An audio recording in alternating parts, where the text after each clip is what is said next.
Hey everyone, Vanessa here, alcoholic. My sobriety date's October 8th, 2017. And today we're going to go over assignment 1 of the Big Book Awakening sub-study. So you need your Big Book and your workbook. I'll go over some of the notes. And then you would have the 1, 2, 3 questionnaire that you would print from 𝒂𝒂𝒄𝒓𝒊𝒃𝒆.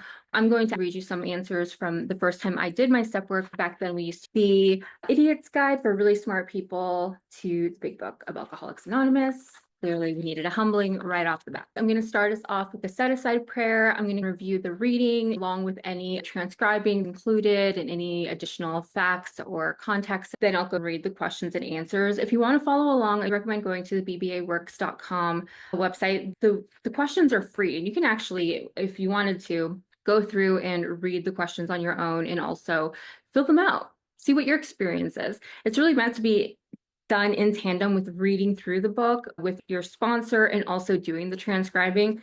And that is what the workbook is. The transcribing is basically you just making notes to add more context to what the big book already says. A lot of the English writing doesn't age well, and a lot of the references that they make don't make sense to our modern reader. That is that. Let's go ahead and get into the assignment. Today's assignment is reading up to the forewords and the preface. This is typically a part that a lot of people tend to skip over, but it does have valuable information for us to look over. I'm going to go ahead and read the set-aside prayer that we would have transcribed in the book.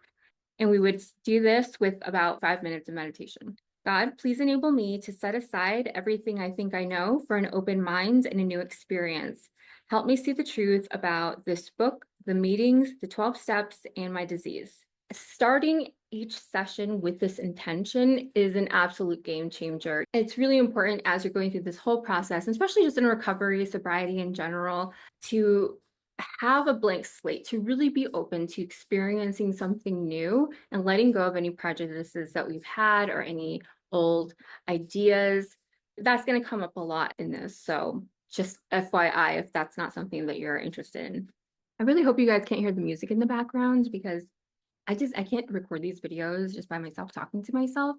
And it keeps me like hyped up because I'm listening to 𝒂𝒂𝒄𝒓𝒊𝒃𝒆. Okay, and then the next page would be on the actual kind of like introduction title page. So on this page, we would transcribe the general information about Alcoholics Anonymous. And then it says the story of how many thousands of men and women have recovered from alcoholism. And this is what we would call the first promise of hope, is we would underline the word recovered because Bill Wilson and the original AA people never said that we would be in a constant state of recovering. We recover, and we'll talk more about what it is that we recover from, but it's very different than being cured from alcoholism. We're never claiming to be cured. We are saying that we have recovered from alcoholism. And then I have the 4th edition. We would draw the circle and triangle. The symbol was removed from the big book in the middle of 1994 because of copyright complications. The circle and triangle are also an ancient spiritual symbol, meaning mind, body, and spirits together as one. And so when somebody asks, might be a community, where are you at in your circle and triangle, we're asking, where are you in your program? Because we need the mind, body, spirits to be in equal parts being addressed throughout our recovery. Otherwise, we put ourselves in danger of relapsing or acting out in ways that are harmful, sometimes just as harmful as relapsing. And one side of the triangle we call the unity side, and this is what we would consider the body side. And this is what we would consider being in fellowship. So basically being in meetings, in groups, helping other people. The question there would be, do you have a group that you are committed to?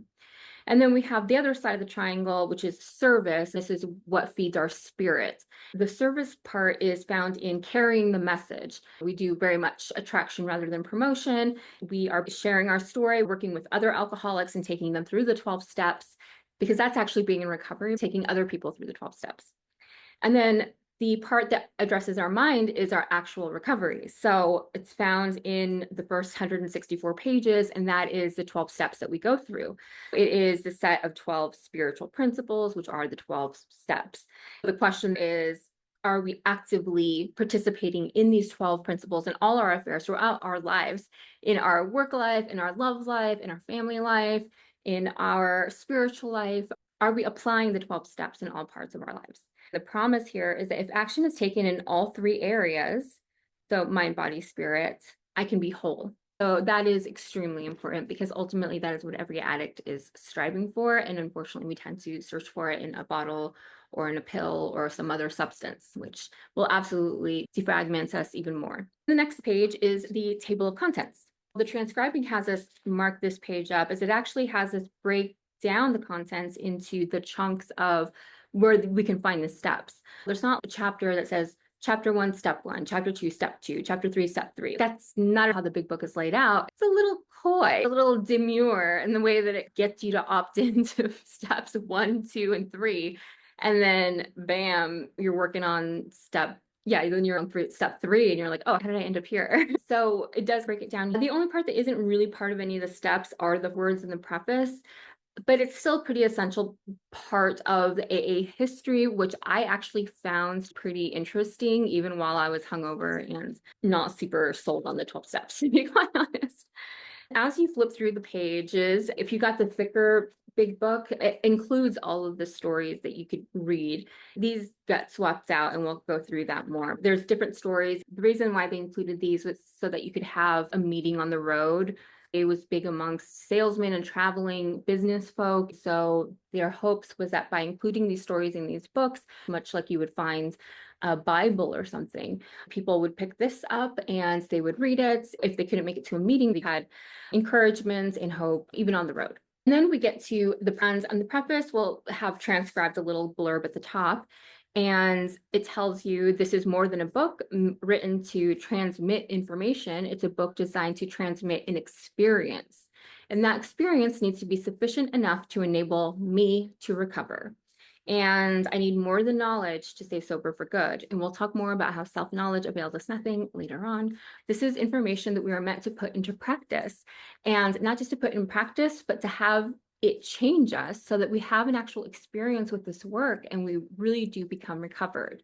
In the preface, it's basically telling you that in the 4th edition, over 19 million copies in all formats, and that this book has the same basic text that has been used since it was written in 1939, and that this first portion of the book, the first 164 pages, has remained largely unchanged since it was first written. The first 164 pages is where the 12 steps and the program is, and that's why it hasn't been changed. And then they go paragraph by paragraph in the preface to tell you what sections have changed and why. After the first edition was printed, they started to reach out to doctors and other medical professionals who wanted to assist in this. And so they got a Dr. William 𝒂𝒂𝒃𝒆 to write a letter and included that because they felt it gave it more context when describing the physical allergy. And then they changed some of the stories because the same original stories that were in the 1939 edition are not always presently in the current one, right? They go on to explain that as they start to grow, their demographic kind of changes as well, and they start to welcome more women and younger people as well, and teenagers. And so they start to include more of their stories so that more people have more diversity in understanding that alcoholism can affect everybody. It's not for any specific class, race, or religion. They also tell you that they do actually include other religions, that this is not going to just be like even though it's a spiritual experience, it's in no way meant to conflict or contradict whatever pre-existing religious beliefs that you already have. And then it tells you how you should be thinking through this book while you are reading other people's experiences. On page X, if you have a drinking problem, we hope that you may pause in reading one of the 42 personal stories and think, yes, that happened to me, or more important, yes, I felt like that, or most important, yes, I believe this program can work for me too. And then we get into the foreword to the first edition. This is as it appeared in the first printing of the first edition in 1939. In that first paragraph, I'll just read it to you and I'll put it up on the screen. If you don't like being read to, I'm sorry. This is a program of a lot of reading. So we of Alcoholics Anonymous are more than 100 men and women who have recovered from a seemingly hopeless state of mind and body. And here is where the book is describing what we recover from. And we'll talk more about that seemingly hopeless state of mind and body. To show other alcoholics precisely how we have recovered is the main purpose of this book. So now they're telling us why this book even exists. And I like to tell my sponsees this little blurb, this little fact. Whenever we see italicized text in the big book, we need to know that they knew that it was very important what they were saying. Purchase italicized plates when printing a book. And it was actually a very manual problem to put italicized text. So they have to switch out the plates, and it was really expensive, like I said. So whenever they have gone through all the work to italicize something, we need to pay a little bit more attention to that. So in this case, precisely how we have recovered is the main purpose of this book. We hope these pages will prove so convincing that no further authentication will be necessary. We think this account of our experiences will help everyone to better understand the alcoholic. Many do not comprehend that the alcoholic is a very sick person, and besides, we are sure that our way of living has its advantages for all. This is really revolutionary to think that an alcoholic is a diseased person. Now we do have a lot of therapeutic terms or substance use issue, which was changed from substance abuse, and now we call it a spectrum. Alcoholic and alcoholism, very outdated term. I still like to call myself that because I think it gives a better context. I think that people feel like I should be ashamed of it. I've recovered, so I carry a lot of that stigma with it. And then they talk about anonymity and why they have to be anonymous. It's because there were so few people to begin with, and the results of this program were so radical and life-changing that it made it really difficult for them to carry on their professional lives without being bombarded by requests by the press and by other people asking for help, because it had been a very transformative experience. This was coming out of the roaring 20s and prohibition, and people were drinking bathtub gin. This was the first time that people were finding a way to recover from alcoholism. And it's important to note that they are reflecting that this is a really effective way for other people to also orient their lives, because this is not a program to just stop drinking. This is a way of living, basically. And they're opening this up right off the bat and saying, this could really help anybody. So it's not just to quit drinking, it's our way of living to stay sober for good. And then they talk about how there's no fees or dues, and the only requirement for membership is an honest desire to stop drinking. And it's really important that, and I think that the courts have recently done away with this, but they used to require people with DUIs or other drug offenses to join 12-step groups, and they used to court mandate AA groups.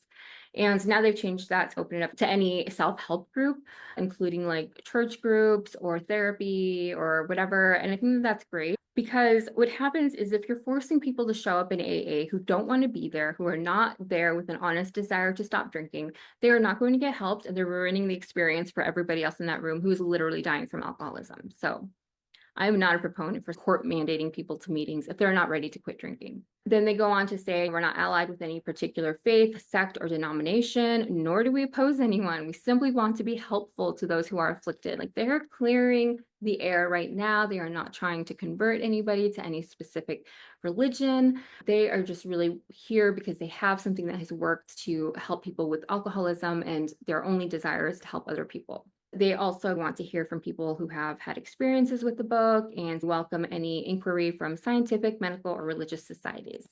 And then we get to the foreword to the second edition. This page talks about growth in AA from 1939 to 1955. It grew from that first 100 people, which, by the way, was not actually 100 people. Bill Wilson just got that because it sounded good.